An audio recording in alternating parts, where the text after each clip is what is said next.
सुस्वागतम महाराज। शनि, जिसको कि पश्चिमी उत्तर प्रदेश जहाँ मेरा आश्रम है शनि की फसल के रूप में लोग जानते हैं।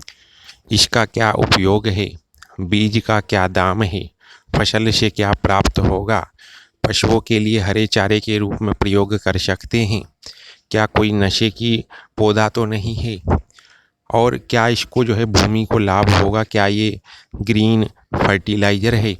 तो सारी जानकारी इस वीडियो में मिलेगी।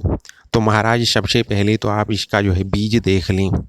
ये 400 रुपये धड़ी की दर से बाज़ार में बिकता है और 1 किलो 80 रुपये का हो गया, क्योंकि एक धड़ी बराबर 5 किलो। इस कट्टे में महाराज ये जो कट्टा आप देख रहे हैं, जो थैला है, इसमें 6 धड़ी बीज है और ये 2400 रुपये का है महाराज। इसकी जो बुआई का जो अनुपात है वो 3 किलो से लेकर के 5 किलो तक महाराज एक बीघे में ये बोया जा सकता है। सबसे कम 3 किलो, सबसे सर्वाधिक 5 किलो, यानी कि एक धड़ी आप एक बीघे में डाल सकते हैं, उससे सबसे कम 3 किलो। ये आप देख लें, इसकी फसल है। और इसके बारे में थोड़ा सा बताऊं, इसका जो सही नाम वो शनई है महाराज, और ये भारत की ही फसल है, विश्व में किसी और देश से नहीं आई, भारत की ही है। और इसको इंग्लिश में सन हेम्प महाराज कहते हैं।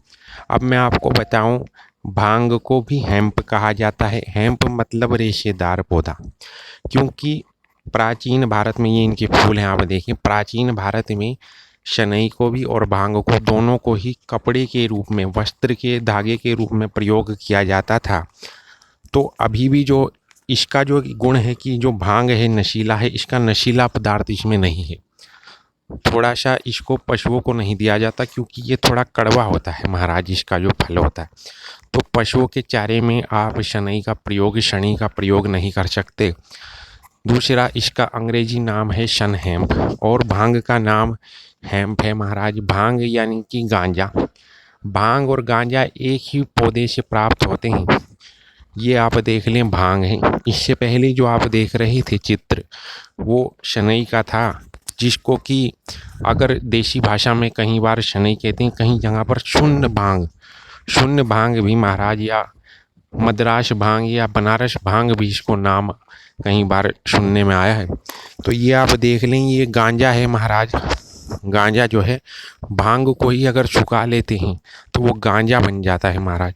ये शनई की फली है। जो बीज मैंने आपको शुरू में दिखाए वो इसी से प्राप्त होते हैं। और क्योंकि ये रेशेदार है तो इसकी टोकरी, चटाई इत्यादि भी बनती हैं, परंतु वो कम ही बनती हैं, क्योंकि पश्चिमी उत्तर प्रदेश में ये मुख्य रूप से ग्रीन फर्टिलाइज़र, हरा उर्वरक के रूप में प्रयोग में होता है महाराज। इसको आप लगा दें।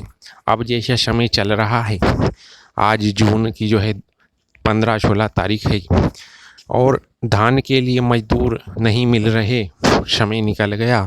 चेरी में डर है कि नीलगायें खा जाती हैं, और जो महिलाएं घास काटने आती हैं जंगल में, वो काट करके चेरी भी ले जाती हैं। तो ऐसा अगर डर है, दूर रहते हैं, गांव में खेत है, तो महाराज शनई लगा दें। इसके जो उर्वरक है इतना हो जाएगा कि आप उसके बाद गेहूं बोएंगे तो वो आपको बिल्कुल, आप समझ लीजिए, आपका खाद का, यूरिया का एक कट्टा भी आपको लगाने की ज़रूरत नहीं। इतना शक्तिशाली ये उर्वरक महाराज ग्रीन फर्टिलाइज़र है। तो मुख्य प्रयोग इसका जो अब हो रहा है वो रेशे के रूप में नहीं, परंतु उर्वरक के रूप में है महाराज। और ये इसकी टोकरी है शनई की। तो उत्पाद बनते हैं, अभी भी बनते हैं, परंतु फसल क्योंकि ज़्यादा ऊंची नहीं होती, जूट लंबा होता है, परंतु इसको पानी इत्यादि की ज़्यादा आवश्यकता नहीं है। तो जो रेशे के लिए होते हैं वो जूट ही उगाते हैं। इसे तो केवल उर्वरक के रूप में उगाते हैं। तो महाराज ये शनई या शनि का पूरा आप समझ लें, एक जानकारी मैंने इस वीडियो के माध्यम से देने का प्रयास किया है। और भी कोई सवाल हो तो मैं वो भी दे दूंगा, कोई चीज़ छूट गई हो, क्योंकि कई बार वीडियो बनाते हुए कुछ चीज़ें छूट भी जाती हैं। तो ये मेरे हिसाब से जानकारी थी। और बहुत ही गुणकारी है। मेरा तो मानना है कि हर किसान लगाए। बहुत सारे किसान के जो बालक हैं उनके मन में विचार रहता है कि हमारे पूर्वज किस प्रकार से खेती कर लेते थे, जब तो यूरिया और डाई इत्यादि का जो है थैला भी, बैग भी नहीं मिलता था, तो महाराज यही वो छुपे हुए जो है पौधे थे जिनसे जो है उर्वरक शक्ति बनाई रखी जाती थी। तो आप भी इन्हें अपना लें। बहुत बहुत साधुवाद, बहुत बहुत आशीर्वाद, बहुत बहुत मंगल कामनाएं। धन्यवाद।